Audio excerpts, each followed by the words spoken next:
Mourners across the streets and at the homestead, just waiting for the body of the late Right Honorable Raila Odinga to arrive in Kisumu and, of course, to pay their last and final respects. Just looking back at some of the events that transpired yesterday, for more than half a century, Siaya Senator Oburu Oginga stood firmly beside his younger brother Raila Odinga, not as a rival, not as a competitor, but as a loyal, confident strategist and also a quiet force behind the Odinga political dynasty. We saw his tributes yesterday. He said, Raila was more than a brother to me. He was my friend, my age mate, my advisor, my confidant and my business partner. I respected him as my political leader. And many other very touching tributes to the late former Prime Minister, Right Honorable Raila Odinga. Those are live pictures there from the Jomo Kenyatta International Airport as preparations continue ahead of the airlifting of the body of the late former Prime Minister, Right Honorable Raila Odinga.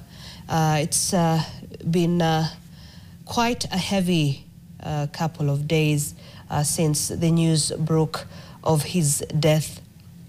And also just looking back at some of the traditions perhaps that we know, the Luo tradition in terms of the funeral and burial rites and the amount of time that Raila wished for him to be laid to rest. You know, his final wish being just 72 hours certainly sparked quite a debate even within his Luo community. You know, for generations, we know that Luo funerals have been renowned for their grandeur, you know, ceremonies that ran for weeks, mortuaries, sometimes the costs piling up, and the mourning and feasting, transforming grief into a communal experience. But the 72-hour burial of Raila Odinga, the former Prime Minister, a man whose life and politics have long mirrored Luo traditions, has sparked also quite a bit of a debate.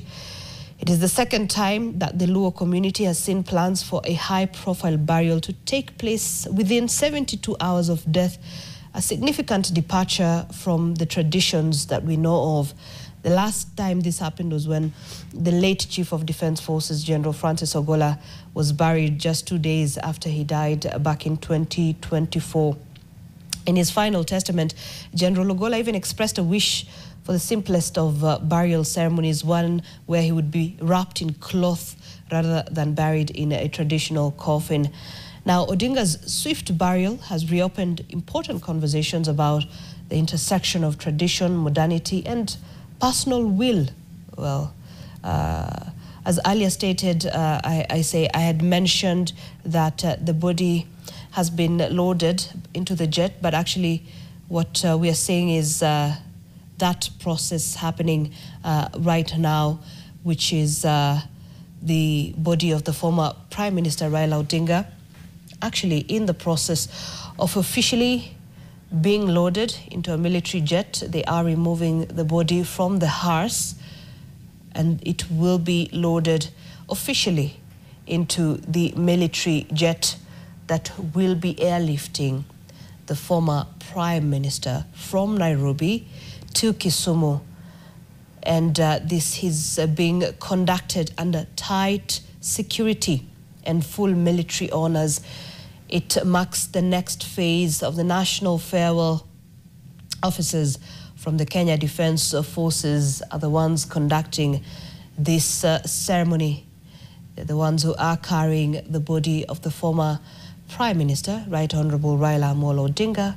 They will take the body from the hearse, place it into the military jet awaiting at the Jomo Kenyatta International Airport, and then to which the jet will make its way all the way to Kisumu, where thousands already await to pay their final respects ahead of the planned burial. Let's just take you live to JKIA for the latest and to just hear what is happening on the ground at the moment.